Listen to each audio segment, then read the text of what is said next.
y bueno, también creo que has sido asesor de Melissa y hemos sido como comentaristas de algunos artículos de Melissa, algo así hemos hecho juntos, pues.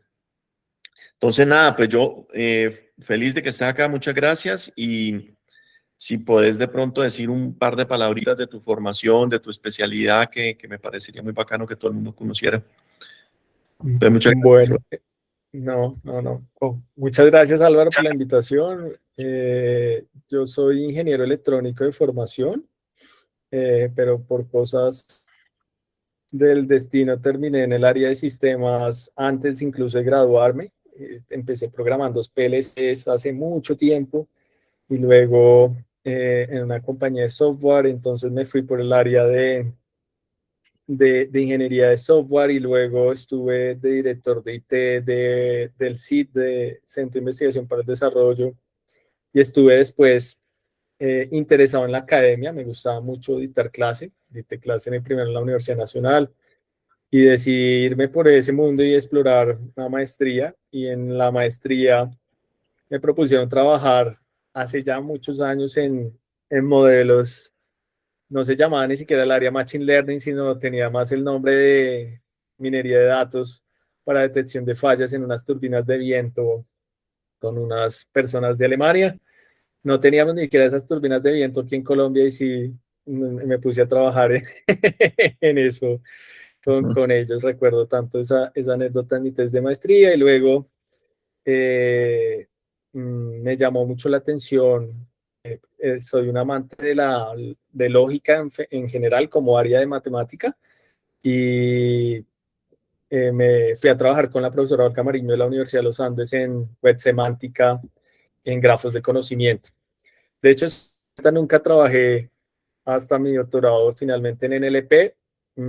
Me involucré en el área hace unos 6 años de lleno porque le veía mucho potencial en ese, no, mentiras, hace unos 7 años, cuando todavía no habían los modelos de lenguaje.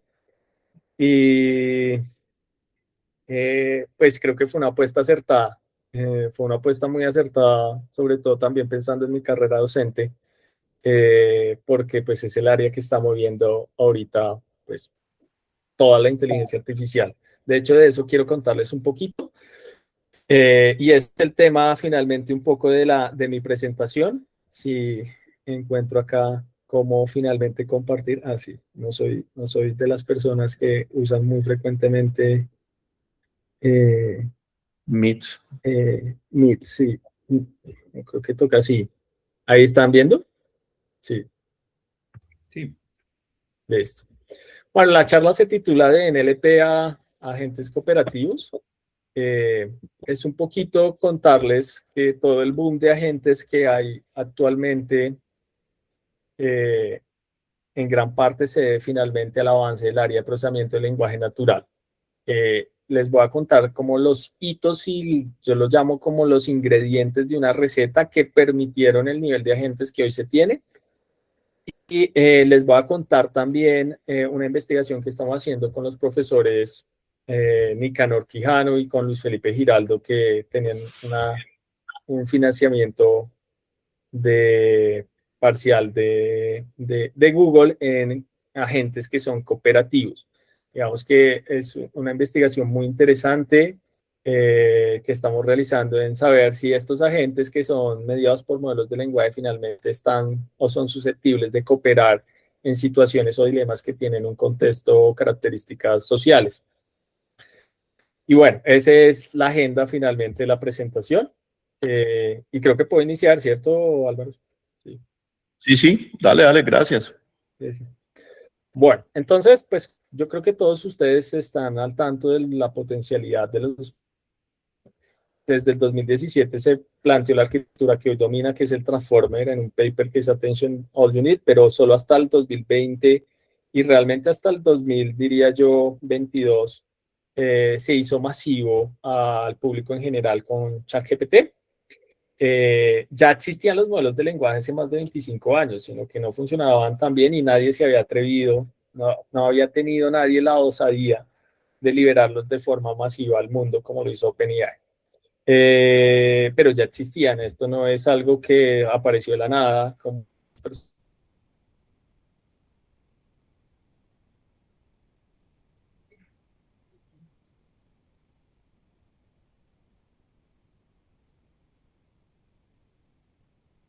Yo no escucho, ¿es un problema mío? Ah, no, yo estaba preguntándome lo mismo. Los agentes de... Se cortó 10 segundos. Sí, se cogió un poquito. Ya, pero ya me escuchan nuevamente. Sí. Bueno, entonces, muy rápidamente, la forma como se entrena un gran modelo de lenguaje es en predicción de la palabra siguiente. Eso se conoce como modelo causal.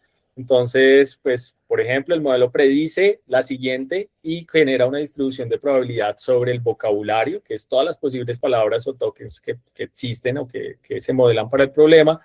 Y usualmente se escoge el token, no siempre es así, que es más probable. Y eso es básicamente un modelo de lenguaje, que es lo que soporta finalmente los LLM actuales. Ya existían hace 20 años estos sistemas, pero no funcionaban tan bien. El lenguaje tiene características, muchas características que lo hacen difícil. No son como los lenguajes de programación que son más sencillos, son más deterministas. Aquí hay muchos fenómenos en el lenguaje, en los lenguajes humanos, que lo hacen pues, de semántica difícil, así los llamamos en el área. Es decir, es difícil finalmente entender cosas como, por ejemplo, que solemos usar mucho en español, de hecho, como el doble sentido, entre otras, finalmente, otros fenómenos del lenguaje que hacen que sea bastante complejo. Bueno, eso hasta ahí, digamos que era algo que se venía trabajando hace mucho tiempo, pero tengo que decir, y estando en el área durante el tiempo que pasó esto era algo que no se esperaba a todo el mundo que estaba investigando en NLP. Quizás los que estaban en el tope de la frontera investigando y desarrollando modelos grandes, quizás sí se lo esperaban, pero esto del aprendizaje en contexto, este fenómeno que ya se los voy a explicar, no era algo que nos esperábamos en la comunidad. Ya sabíamos las capacidades finalmente o cómo se entrenaban los modelos de lenguaje, que se esperaba que generaran texto coherente, pero capacidades emergentes como el aprendizaje en contexto para el 2020, pues eso fue realmente una novedad y fue un hito importante en NLP. Y les voy a explicar muy rápidamente con una gráfica finalmente del mismo paper que lo presenta en el 2020, que lo presentó en la conferencia de NeuroIPS, que es Tom Brown, uno de los papers más citados de esta era en NLP. Y el aprendizaje en contexto, pues básicamente es que el modelo de lenguaje es capaz finalmente de aprender tareas nuevas sin procesos de actualización de pesos. ¿Qué quiere decir? Pues estos modelos se entrenan haciendo procesos de optimización. Es básicamente un proceso de optimización que va modificando finalmente sus parámetros, millones y millones de parámetros que tiene. El aprendizaje en contexto es un aprendizaje que se da sin actualizaciones del gradiente, sin movimiento de esos pesos. ¿Bien? Solo a partir de ejemplos que se hacen en la especificación en el contexto, que después el contexto es lo que ya ha sucedido en la secuencia, es decir, por ejemplo, en esta frase los transformers usan atención de, es todo lo que ha ocurrido previo a que haga la predicción, que el nombre actual más común para eso es el PROM. Y en el 2020 empezaron a evidenciar un fenómeno con los modelos que son más grandes, que tienen más números de parámetros. Ustedes pueden ver aquí en la gráfica, pueden ver diferentes tamaños de modelos de lenguaje, de 1.3 billones, de 13 billones y de 175 billones de parámetros. Y los pusieron a hacer una tarea en particular. La tarea era básicamente limpiar una palabra que se le había metido ruido, como caracteres especiales. Era simplemente eso.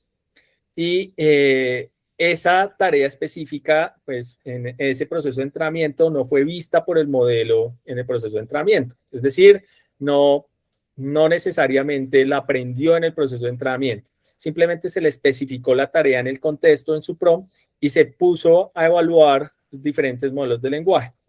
Y ustedes pueden ver, empecemos aquí donde aparece finalmente en 0, el número de ejemplos en contexto, pues tienen un rendimiento muy malo, ¿no? Como se esperaría. Nunca fue entrenado para eso, fue entrenado para la predicción del token siguiente. y no tiene un rendimiento bueno. Incluso el de 175 billones de parámetros, que es comparable a un GPT-3, solo tiene un 10% y eso de rendimiento sobre esa tarea no vista previamente. Pero solamente agregándole en el PROM, en ese contexto, un ejemplo de la, ¿cierto? Es decir, como aquí aparece, por ejemplo, un one shot, le estoy haciendo traducción y le digo cómo se traduce finalmente una palabra. En este caso era cómo limpiar la palabra. Solamente dándole un ejemplo, aumenta del 10% de rendimiento a algo cercano al 50%. Pero este fenómeno, si ustedes ven la línea azul, no ocurre de la misma forma para todos los tamaños de modelo de lenguaje. Ocurre para los modelos a partir de cierto tamaño. ¿No? Para el de 13 billones hay una mejora, pero no es una mejora significativa.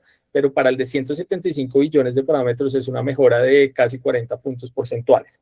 Entonces, digamos que esa mejora en rendimiento, solo especificando un pequeño ejemplo en el PROM, era algo que no nos esperábamos y es lo que se denominó en su momento aprendizaje en contexto. ¿Bien?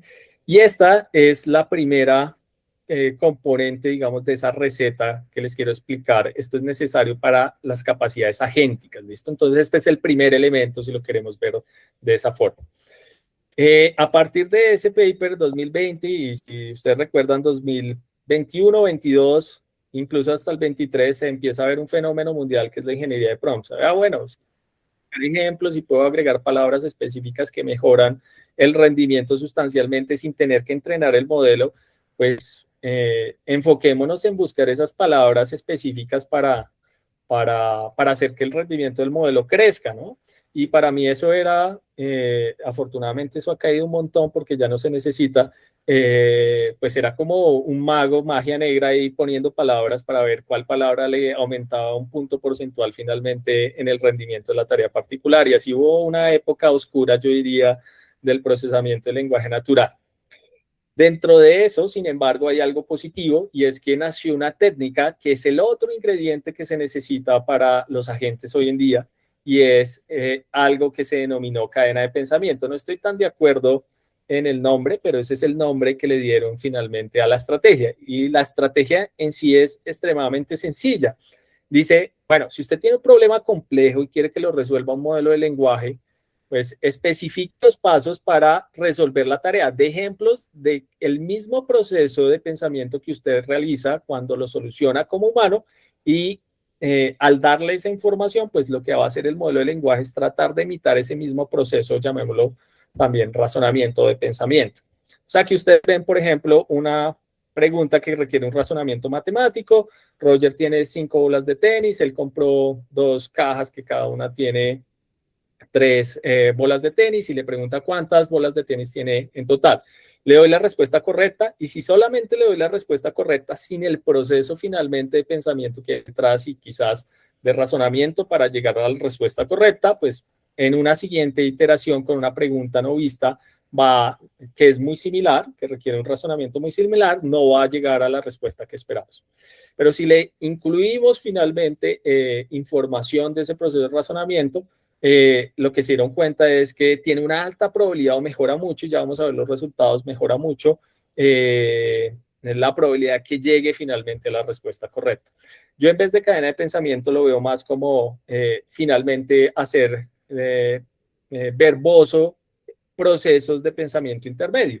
Y a partir de estos resultados de la cadena de pensamiento que se presentaron en el 2022, viene una ola de modelos que se conocen como razonadores. No sé si ustedes los escucharon en algún momento, como O3, O2, etcétera, donde pues hacen de forma explícita y como funcionan hoy también los agentes, si ustedes los ven, van poniendo todos los pasos y los, digamos, no me gustaría llamarlo pensamiento, sino la generación verbosa de los pasos intermedios que tiene que hacer.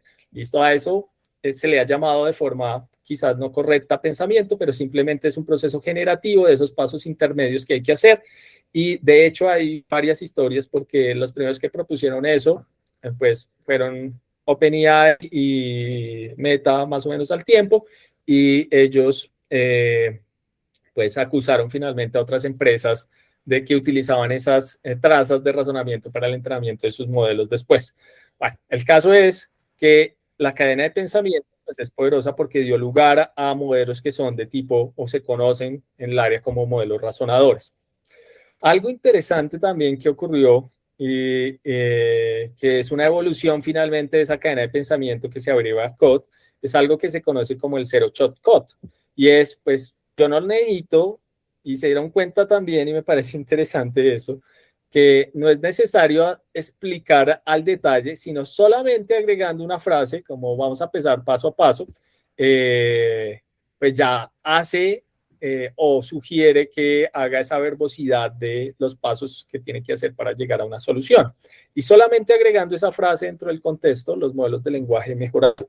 Ustedes pueden ver aquí los resultados en el 2022 sobre unos datasets que son de razonamiento matemático, de no utilizar esta frase, 17.7% pasaba a 78.7% utilizando cadena de pensamiento, es decir, una mejora de es alrededor de 60 puntos porcentuales, que es bastante amplio, ¿no? Entonces, esto fue, digamos, un avance importante porque más que agregarle al PRON, dio lugar a los modelos razonadores que si ustedes ya utilizan agentes, ustedes han visto que empieza y genera toda la traza de razonamiento o pensamientos intermedios que tiene, de pasos intermedios que tiene que hacer para llegar finalmente a una solución.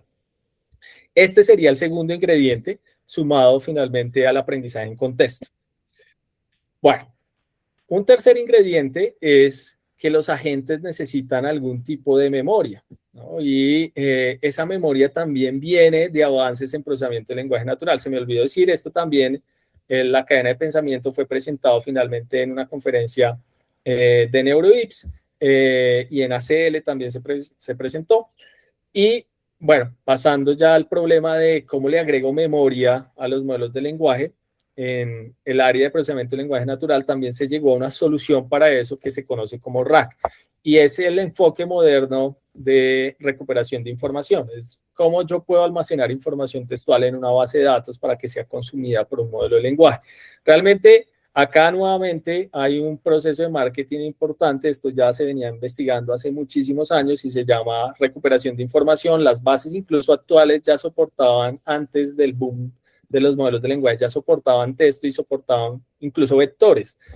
Solo que aquí se reencaucha y se vuelve otra vez, se vuelve a poner con un nombre fancy nuevamente en el mercado como RAC, recuperación aumentada generativa. Y su funcionamiento pues no difiere de cómo funciona en cualquier motor de recuperación de información que ya existía. Quizás la única diferencia radica en la generación de embeddings, que ahora se hace a través de encoders o modelos de lenguaje. Esa realmente de fondo quizás es la única diferencia sustancial. ¿Cómo opera? Yo tengo documentos o información textual, proceso esos documentos, es decir, le quito toda la información que no requiero finalmente, que no necesariamente es textual, que está añadida finalmente en el formato como etiquetas HTML o si es un PDF, etiquetas XML o bueno, etcétera. Dejo solo lo que me interesa y hago un proceso de generación de embeddings que se realiza a través de encoders. Realmente esta es la diferencia principal con los modelos clásicos de recuperación de información. No existían antes los encoders, ahora sí existen los encoders para construir representaciones o vectores densos, pequeños, que son fácilmente manipulables. Antes de eso, los vectores eran dispersos y grandes. Pero con los encoders, con la llegada del transformer, podemos hacer vectores que representan bien la semántica en un espacio multidimensional o parcialmente esa semántica por lo menos, y sirven para procesos de recuperación de información. Con esos embeddings, esos vectores, ya lo almaceno en una base de datos vectorial y aquí han salido muchos proveedores, pero como les digo, ya existían las bases de datos vectoriales antes, solo que se reencaucharon finalmente para darle soporte a esto. ¿Cómo opera? Pues el modelo de lenguaje, antes de responder, decide si necesita información adicional y va a esa base de datos vectorial, que podemos verla como una memoria, y recupera de esa base de datos vectorial la memoria relevante para dar respuesta finalmente a la petición del usuario o al problema que está resolviendo. ¿Listo? Entonces, es otro de, digamos, de los ingredientes que se necesitaban para hacer agentes. Entonces, vimos tres cosas: el aprendizaje en contexto, vimos la cadena de pensamiento y finalmente un mecanismo de memoria que está soportado por vectores, básicamente. Con esos tres con esos tres, digamos, esos tres ingredientes, ya se puede pasar a lo que es los agentes modernos, de LLMs a agentes autónomos, donde finalmente el modelo de lenguaje actúa finalmente como el cerebro, ¿cierto? Como el que se encarga de tomar las decisiones, es capaz a través de herramientas externas de percibir el mundo. En este caso, el mundo, por ahora pensemos en un mundo digital. Sí existen los agentes físicos, básicamente es el área de robótica, pero no hay un avance tan significativo por ahí en el mundo digital, porque percibir en el mundo digital es más sencillo que en el mundo físico. Y percibe, por ejemplo, datos en tiempo real en Internet, o percibe cambios finalmente en un repositorio, como funcionan hoy los agentes que codifican, por ejemplo. Toma esas percepciones, el LLM, con un objetivo, pues por supuesto, en la mira, toma y hace un proceso de planeación, y en base a ese proceso de planeación ejecuta un conjunto de acciones, que ese conjunto de acciones hoy por hoy lo denominan herramientas, es decir, ejecuta un conjunto de funciones, que son las acciones, que le permiten, por ejemplo, enviar un archivo a un repositorio, hacer commit a un Git, o modificar, por ejemplo, un archivo de test. Entonces, tiene a su disposición un conjunto de herramientas que le permiten manipular finalmente el ambiente en el cual se está moviendo. Bien. Bueno, entonces la primera forma de agente se propuso también en el 2022, principio del 2023, que era RIAT, así le pusieron. Y si ustedes ya han utilizado frameworks como LangChain o Create, o bueno, el que sea, la forma más básica de agente con modelos de lenguaje en esos frameworks se denomina RIAT, y es razonar para actuar, ¿no? Entonces, suma los tres componentes que acabamos de ver hace un momento. Lo primero es, bueno, se le da un objetivo. Después de darle el objetivo o lo que estamos buscando con el agente, lo que él hace es un proceso de pensamiento que no es otra cosa que la cadena de pensamiento que les acabé de explicar. A partir de eso, hace un plan. Por ejemplo, necesito buscar el precio actual del dólar. Entonces, pues mi plan es, utilicemos una herramienta. Tengo una herramienta a disposición que es la de búsqueda, es una función que está en Python, por ejemplo. Llamo a esa función y le envío precio del dólar hoy en Colombia, ¿cierto? Entonces, él mismo hace la planeación, selecciona qué herramientas de las disponibles puede utilizar para cumplir finalmente con ese plan. Si no es capaz, modifica el plan en base a las herramientas existentes, y la herramienta le devuelve una observación o una percepción del mundo digital. Entonces, la observación acá es, oiga, consultó finalmente Google y fue allá y trajo el primer, Wikibots, donde aparece finalmente el precio del dólar para el día actual. Entonces, pues, un dólar, 4.120 pesos. Bueno, esto está desactualizado, pero recupera finalmente la información. ¿Listo? Entonces, eso es lo más fácil, es la forma más básica, y cada vez que se le solicita algo, tiene un objetivo, tiene unos pensamientos, aplica la cadena de pensamiento, aplica también el aprendizaje en contexto para saber qué herramientas ejecutar, y finalmente devuelve una respuesta. ¿Listo? Eso funciona para tareas que son simples. Para tareas que son más complejas, se necesita de la memoria, ¿cierto? Pero antes de explicarles un poco de la memoria, voy a contarles que a medida que tengo un conjunto de herramientas más amplio, se vuelve más difícil la interoperabilidad, ¿no? Yo tengo diferentes herramientas, y seguro ustedes han visto cuando interactúan con ChatGPT que puede hacer búsqueda en web, que puede ejecutar código, que puede conectarse a APIs externas como Git, Slack, Spotify, puede conectarse a una base de datos Postgres, puede conectarse pues finalmente a cualquier punto intermedio. Y esas conexiones empezaron a construir de forma desorganizada. En respuesta a ese desorden, en el 2024, es decir, hace 2 años, Anthropic lanzó un protocolo que se volvió el estándar de facto en la construcción de agentes, que es el protocolo MCP, Model Context Protocol. Y lo que hace el MCP, pues básicamente es estandarizar cómo yo construyo las herramientas para que cualquier LLM que quiera utilizarla y que tenga acceso, finalmente lo pueda hacer. Entonces pueden verlo así como el puerto USB-C, que estandarizó como, por fortuna, ¿no?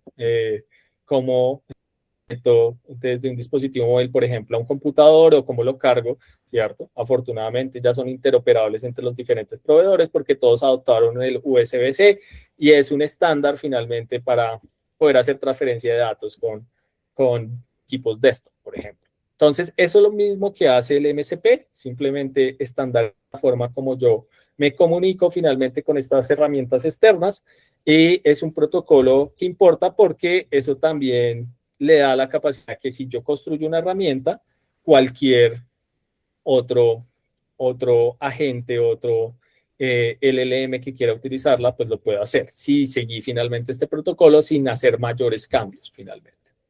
Bueno, bien, entonces eso dio lugar a muchas arquitecturas multiagentes, es decir, que se pueden ejecutar varios agentes con varios objetivos, no necesariamente iguales, sino incluso, no necesariamente, perdón, diferentes, sino incluso pueden estar en un mismo objetivo, pero realizando tareas de un macroplan de forma paralela, independientes, acelerando finalmente la obtención de una respuesta. Esto en particular en tareas que son complejas. Y empezaron a salir múltiples frameworks para hacer sistemas multiagentes, LangGraph, QAI, AutoGen, y seguramente por aquí pasan varios. No puse aquí OpenCloud porque sigo con ciertas concerns relacionados a la seguridad de OpenCloud, pero aquí debería estar también porque también es un framework finalmente multiagente. Bueno, digamos que con esta introducción, que fue más larga de lo que pensé, les quiero contar que dentro de la línea de agentes, algo que nos ha interesado en la academia, y en particular un proyecto que estamos trabajando con el profesor Luis Felipe Giraldo y Nicanor Quijano, es cómo hacer agentes cooperativos, ¿cierto? Y en particular una pregunta que nos quisimos hacer es si los agentes que están mediados por modelos de lenguaje pueden cooperar en entornos sociales que son complejos. Es decir, si yo le doto de todas las capacidades que dice por lo menos la literatura en términos de cooperatividad, como la memoria, capacidad de razonamiento, capacidad de planear, lo doto también de capacidad comunicativa, un protocolo de comunicación entre agentes, y suelto ese agente en un entorno donde se evidencia alguna tensión social, cómo se comporta, cuál es el comportamiento que tiene por defecto. Y recuerden y piensen una cosa, y es que el cerebro detrás de los agentes es un modelo de lenguaje que está preentrenado en datos que son textuales y el repositorio más grande de datos textuales que es Internet, que está lleno de vallas, que está lleno de estereotipos, que tiene pues todos los problemas finalmente que también refleja la humanidad. Entonces, si yo suelto un agente en un ambiente de esa naturaleza, ¿cómo se comporta? Si es susceptible de cooperar, por defecto coopera. Si yo lo forzo a no cooperar, no coopera. Bueno, esas son el tipo de preguntas que nos quisimos hacer y pues finalmente se contó con la financiación de un grande Google que se ganó el profesor Luis Felipe para esto. Entonces, eso dio lugar a este paper. Tenemos otro par, pero en esta charla en particular les quiero contar de este, que es si los agentes mediados por modelos de lenguaje finalmente pueden cooperar. Y para evaluar esas habilidades cooperativas utilizamos un framework que se llama Melting Pot, que es de DeepMind, y ese framework pues tiene diferentes juegos donde pues, salen ciertos dilemas sociales, ¿no? Entonces, para explicar un poquito por qué es importante estudiar esa cooperación, pues imagínense que el futuro va a estar construido por agentes que no necesariamente van a estar bajo una correcta supervisión humana y van a estar haciendo muchas de las actividades que estamos realizando hoy. De hecho, ya lo están haciendo, pero por lo menos por ahora hay una supervisión. Yo lo tengo que mandar a hacer algo. Pero a medida que le damos más autonomía a esos modelos de lenguaje y a esos agentes, pues una pregunta que surge es, si se encuentran dos agentes haciendo una tarea, esos dos agentes van a poder, en vez digamos, de cooperar para usar eficientemente los recursos, y más que eso, incluso va a entorpecer un agente al otro o no van a cooperar, y todo lo contrario, finalmente incluso se pueden atacar, cosas que ya se han, digamos, evidenciado en ciertos escenarios en la literatura. Entonces, a medida que se hace cada vez más uso de estos agentes en entornos totalmente autónomos, se les da más permiso, pues esta pregunta cada vez tiene más importancia, ¿no?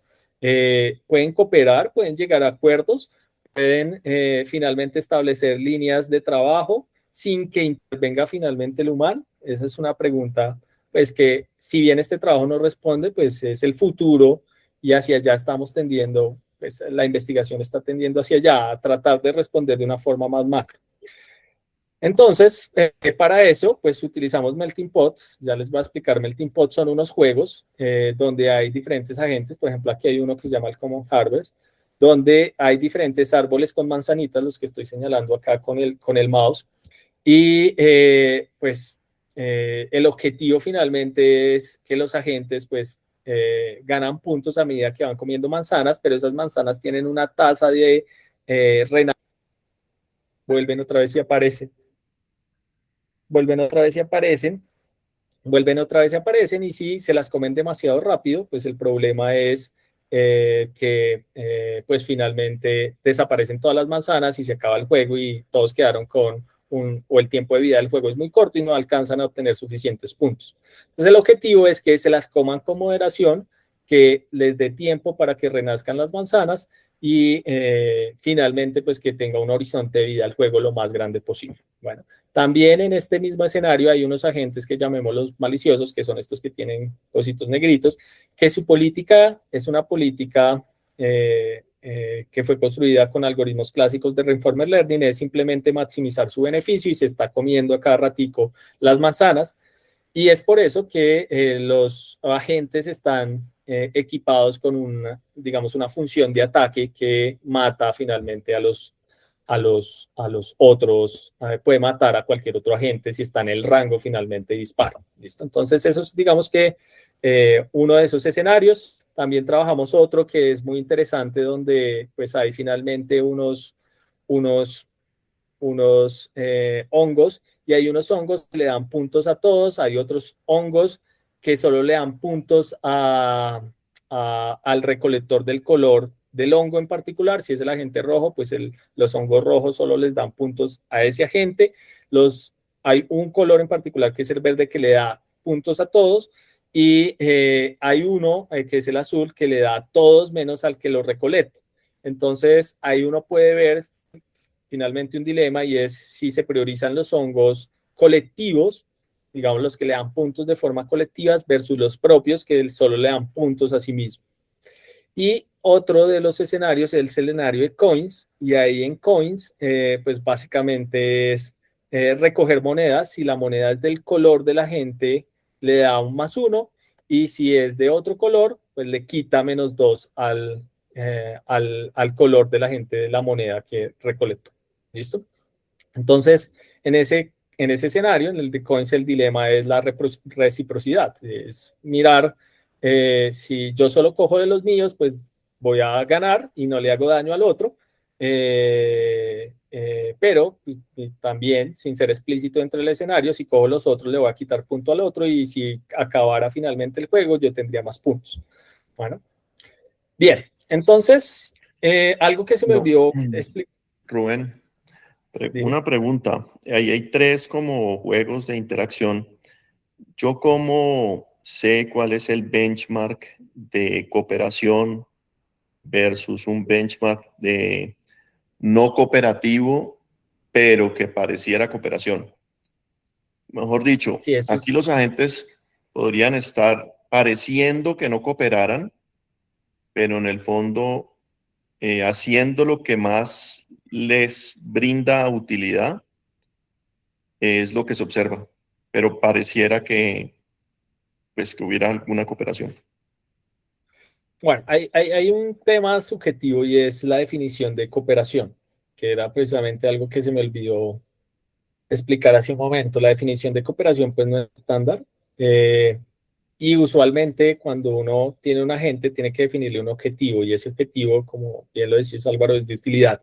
Entonces, nosotros estamos tratando de llegar a conclusiones de cooperación a través de los resultados de utilidad que se obtienen y a través, pues, de las decisiones que tienen los agentes.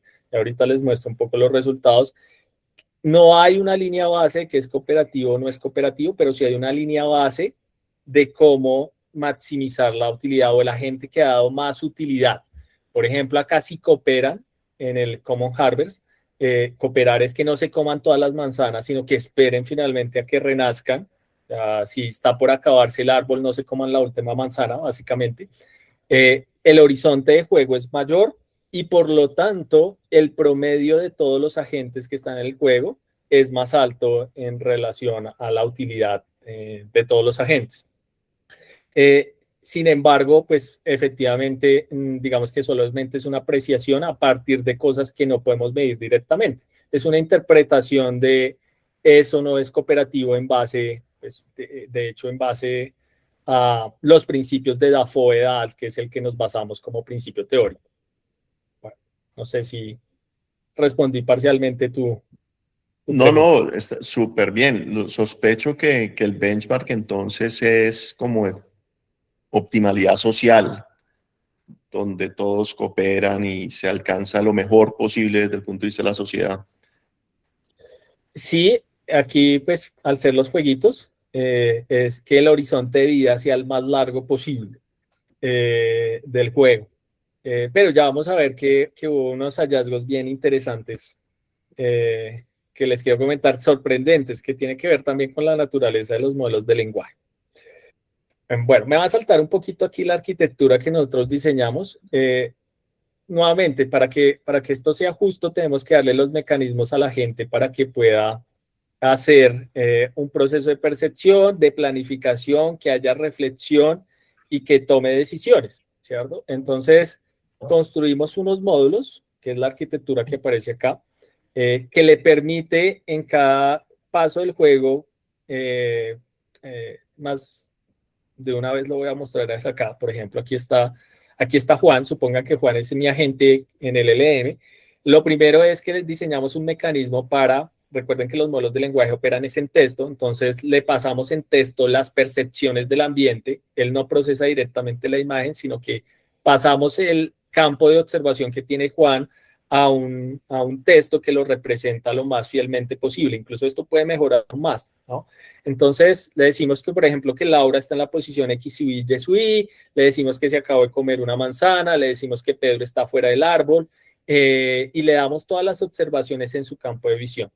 Luego le decimos, venga, usted tiene un plan ya establecido, esto ya es jugando, ¿cierto? Entonces tiene un plan, razones si usted necesita, y ese razones nuevamente es aplicar la cadena de pensamiento y diga, necesita en base a esas observaciones cambiar el plan que tiene en este momento y él automáticamente, pues no, pues hace su proceso de generación de tokens y dice, bueno, sí o no.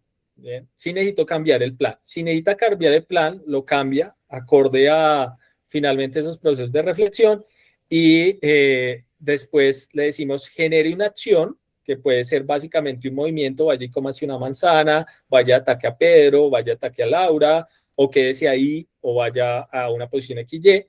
Y la forma en cómo genera las acciones siguiendo el marco teórico de Dafoe es, primero, antes de escoger una acción, mire cuáles son las oportunidades, cuáles son las amenazas, cuáles son las opciones disponibles, las consecuencias de cada una de esas opciones, y decida, tome una acción particular. Bueno, voy a ir a que se comió una manzana, por ejemplo. ¿Listo? También puede ser que la acción, que el proceso de reflexión le digan, oiga, no tengo que cambiar mi plan. Entonces, como no tengo que cambiar mi plan, pues finalizo ejecutando una de las acciones, vuelvo y hago el proceso de Dafoe sobre cómo tomar una buena decisión, una buena acción. Y adicionalmente, algo que encontramos muy útil es que haga un proceso de reflexión para guardar memorias. Cada vez que haga una acción tenemos que almacenar el registro de esa acción, pero si solamente decimos, venga, nos movemos a X y Y, eso per se no da suficiente información como para cambiar el plan. Entonces, algo que nos pareció muy interesante, estas teorías cognitivas de cómo finalmente los humanos planean, es que nosotros tenemos un mecanismo de planeación de alto nivel, es decir, no solo planeamos acciones individuales, sino tenemos un macro plan, un metaplan, que es características globales. ¿Cómo forzamos eso en el agente? Le decimos, oiga, a partir de la información que ya tiene en su memoria y la acción actual, formule preguntas de alto nivel que ya puede responder a partir de esa información. Por ejemplo, que Pepito o el agente X se está comportando de X o Y forma. Y esas memorias de alto nivel, llamémosla, que vienen de los procesos de reflexión y del conjunto de acciones que ya ha hecho, van a su banco de memoria y quedan de forma permanente. Si él detecta, por ejemplo, que hay un agente que por sus acciones, por la percepción de sus acciones, está comiendo todas las manzanas, él va no a almacenar las acciones individuales de cómo se comió manzanas, sino una metainformación de, oiga, este agente está consumiendo de forma desbordada las manzanas, no está, comillas, colaborando y va a acabarse con el árbol, ya no se va a regenerar y puede cambiar su plan y decir, oiga, tengo que ir a dispararle o a matar a este agente en particular. Bueno. Entonces, porque ya creo que voy a pasarle a los resultados interesantes que me parece chévere comentarles, es que esa arquitectura, nosotros soltamos el agente con esa arquitectura, solo leímos la información del ambiente y las reglas del juego, por supuesto, y esa arquitectura que automáticamente pues, va funcionando de forma cíclica y soltamos el agente pues finalmente en el ambiente.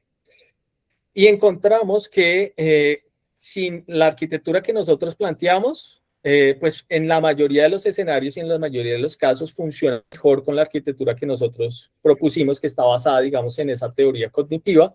Y adicionalmente que es independiente del tamaño del modelo de lenguaje. Nosotros probamos diferentes modelos de lenguaje y la arquitectura es robusta incluso para que opere con modelos de lenguaje que son pequeños. Recuerden que los pequeños no pueden hacer tanto aprendizaje en contexto, según la gráfica que les mostré.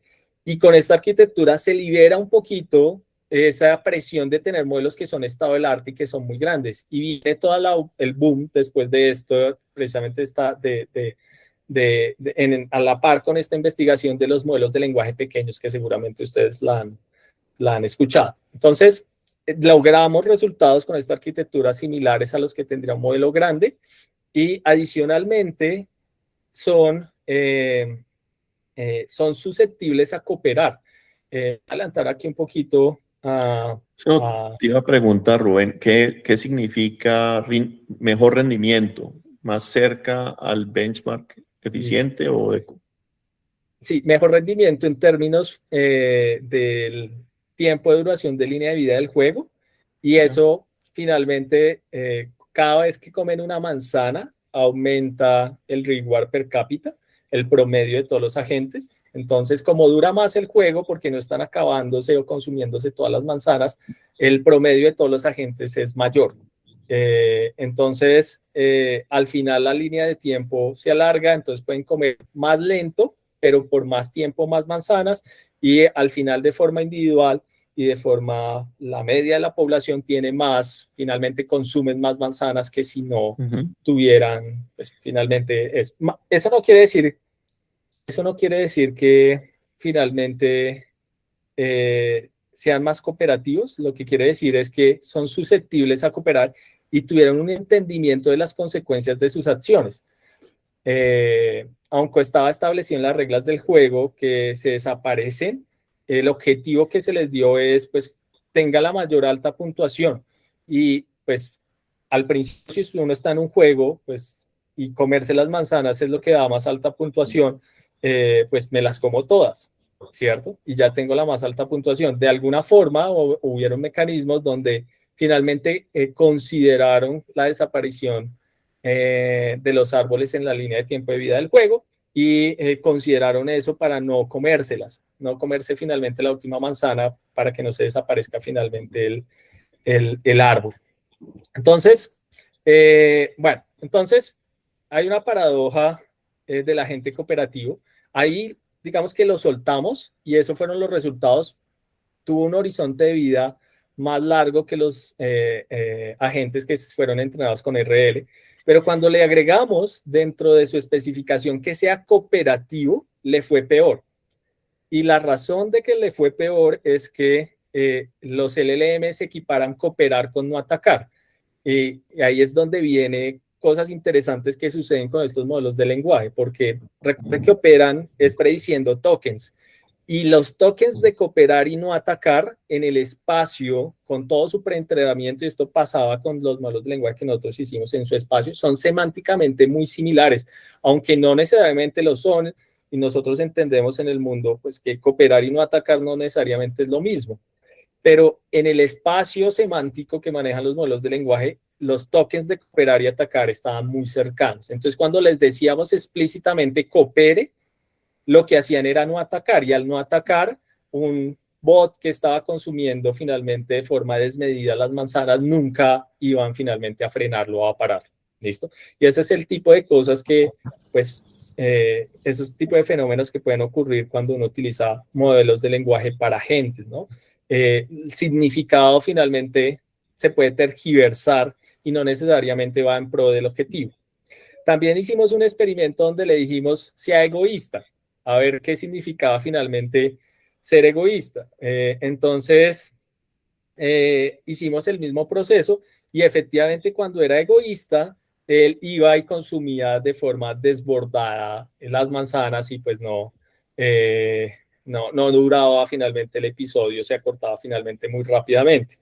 Entonces, el egoísmo sí coincide finalmente con los escenarios o el significado semántico que interpretan los LLM, sí coincide con lo esperado, por lo menos.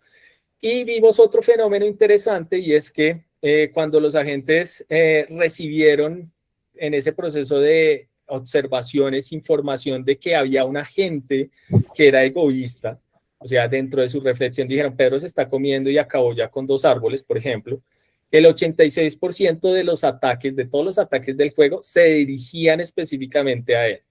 Entonces, eso también es interesante porque nosotros no especificamos eso per se a quién atacar, ni por qué atacar, sino que el modelo de lenguaje dentro de su proceso en la arquitectura, él decidió finalmente, si identificaba que alguien era egoísta, irlo a atacar de forma en que casi no dejaban jugar a Pedro después de que ya identificaban o lo catalogaban finalmente como egoísta en esos procesos de razonamiento.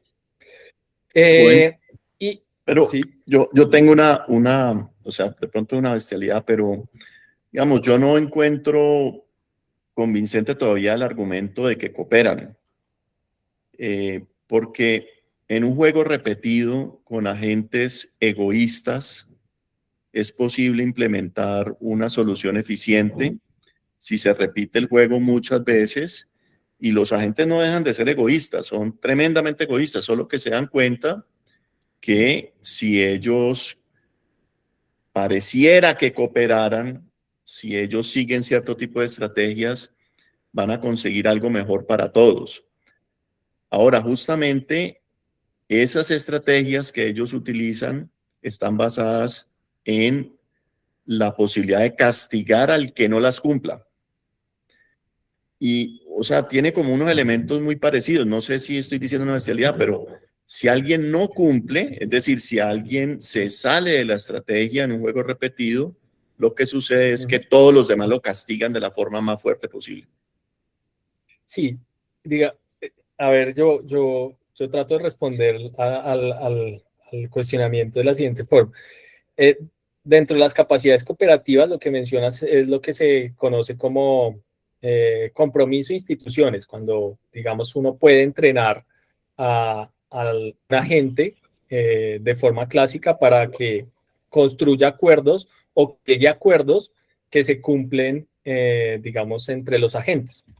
Pero aquí hay algo que quizás no expliqué con el suficiente detalle, es que nosotros, estos modelos de lenguaje no tuvieron ningún tipo de entrenamiento, se ponen en el escenario y se ponen a competir con el conocimiento que tienen de su preentrenamiento y la información exclusivamente de cómo opera el escenario. No se les da ningún entrenamiento previo. Usualmente cuando se construyen agentes para esto, uno los entrena con Reinforcement Learning y lo pone a jugar 1000 veces hasta que aprenda finalmente cuál es la política adecuada para maximizar finalmente lo de vida o para que haya, por ejemplo, ese tipo de acuerdos donde, oiga, hay un egoísta, entonces es que está consumiendo todos los árboles, mátenlo.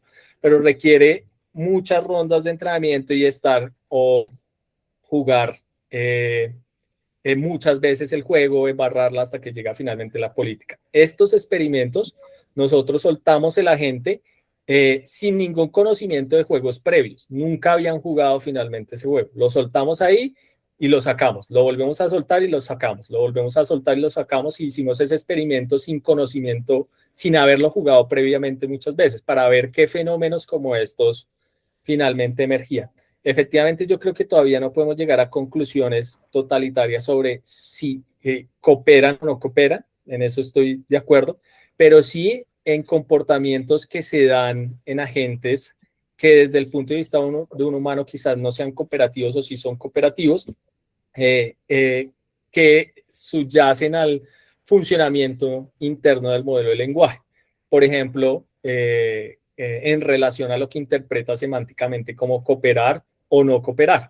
Entonces, esto se puede ver más como un experimento de ver qué considera finalmente el modelo de lenguaje, que es cooperar en un escenario en el cual se puso de 0,8 sin información adicional.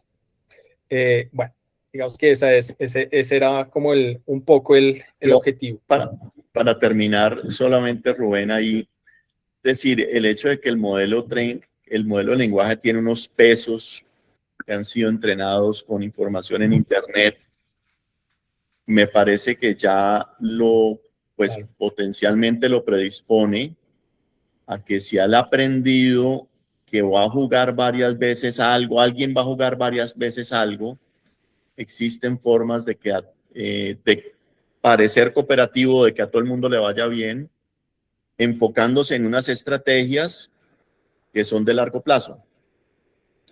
Eso podría venir embedido en los pesos, porque si bien nunca lo entrenaste, él aprendió en Internet eso. Eso es algo que llegamos aquí a esa conclusión también. O sea, si uno no le da los LMs, lo que les decía hace un momento, cooperan porque sí. Y yo creo que eso tiene que ver con la explicación que acabaste de dar, y es que ya dentro de su preentrenamiento, la información que consumieron, vamos que es más probable que cooperen por su preentrenamiento, por la información que consumieron, a que no cooperen. Y eso es interesante, ¿no? Pues digamos que, por lo menos desde mi punto de vista, es algo que es positivo, ¿no? Que sería mucho peor si por defecto fueran egoístas. Pero todo tiene que ver finalmente, efectivamente, con su preentrenamiento. Gracias. Bien, Nicolás, qué pena, Rubén, Nicolás. Rubén, se me ocurre, no sé si probaron o pensaron en probar, ¿qué pasa si a uno de los, pues ya cuando están todos cooperando, si a uno de los agentes hacen que sus manzanas valgan más, pues como den más puntos? ¿Cómo se comporta el ambiente? Pues como, ¿cómo se comportaría el resto si se dan cuenta que hay uno que la manzana, cada que coge sus manzanas, dan el doble de puntos? Ese es un experimento interesante. No lo hicimos, pero me parece interesante. Lo que sí hicimos es que uno siempre tuviera la política de comer desbordadamente, que era Pedro, y a lo que llegaron es que tenían que matar a Pedro y a Pedro no lo dejaban jugar. Es decir, aparecía Pedro y lo mataban instantáneamente. No le daban ni siquiera una segunda oportunidad de reivindicarse, por decirlo de alguna forma, aunque ya salía y moría de forma inmediata. Y no, sí, lo que iba a decir es que creo que la pregunta de Álvaro viene mucho de, yo cómo sé que pues, una forma de buscar diferenciar la cooperación de simplemente, no sé, la optimización de un reinforcement, se me ocurre que puede ir por ahí, como ver que al otro igual le va muy bien, pero yo dentro de lo que puedo hacer en mi máximo es esto. Entonces como que no molesto al otro. Porque al fin y al cabo lo que dice Álvaro y es lo que hablan es, pues al fin y al cabo puede que cada uno esté haciendo lo mejor, pues lo mejor para cada uno, y se ve como cooperar, pero al fin y al cabo están encontrando una solución óptima. Yo no hablaría aquí de soluciones óptimas, pero yo creo que sí hay indicios interesantes de que sí hay cooperación. Por ejemplo, que lleguen a un acuerdo de que todos los agentes ataquen al que parece egoísta, eso es un acuerdo, es lo que se conoce como una institución en la teoría cognitiva de cooperación. Entonces llegaron a un acuerdo. Entonces, digamos que no es una respuesta totalitaria que sí están cooperando, pero por lo menos hay indicios de que sí lo están haciendo sin decírselos o pedírselos explícitamente. Cuando uno entrena un algoritmo de RL, por ejemplo, un agente de RL, la política después del entrenamiento puede ser que coopere, o como puede ser que no coopere. Pero viene después de muchas iteraciones.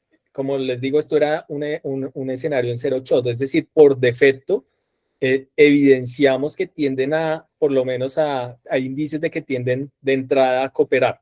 Y de hecho eso queda claro a través de las instituciones que establecieron como matar siempre a Pedro si es egoísta o no consumirse la última manzana, que era el fenómeno que estábamos evidenciando. Entonces sí hay pistas de que sí están cooperando, pero efectivamente no lo podemos medir totalmente porque no podemos aislar el fenómeno de preentrenamiento del modelo de lenguaje.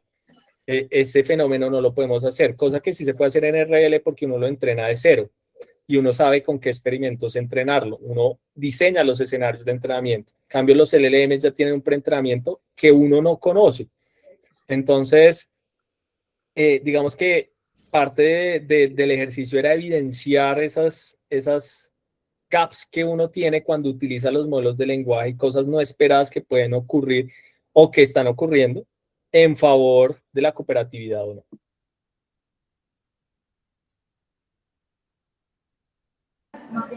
Hola Rubén, ¿cómo estás? Bien, bien. ¿Qué más? Qué chévere. Gracias por la charla. Cuando estabas contando el problema, me acordé hace unos meses de una cosa que se llama AI Village. No sé si lo has visto, pero como que ponen a estos modelos súper grandes en un ambiente pues como súper controlado, pero no tienen acceso a correos, a escribir blogs, a contactar personas, etcétera, y les dan como una tarea, como consigue fondos para una fundación. Eso también es OpenClaw, Sí. porque te iba a preguntar como ¿por qué crees que tiene tantos problemas de seguridad? No sé mucho de eso, pero interesante. Sí, yo no lo puse incluso en la presentación porque cuando no estoy seguro de la tecnología, prefiero no masificarla. Que tú le des acceso a tu propia información personal para que te impersonifique me parece peligroso de muchas formas. Y que tome acciones como si fueran tomadas por ti. Yo estaba hablando de eso en alguna oportunidad con Juan David Gutiérrez, que seguramente lo conocen, él es abogado. Si lo hacen en tu nombre y tú autorizaste OpenClaw finalmente cuando le diste tus credenciales y él va, por ejemplo, y no sé, de repente intenta en ese objetivo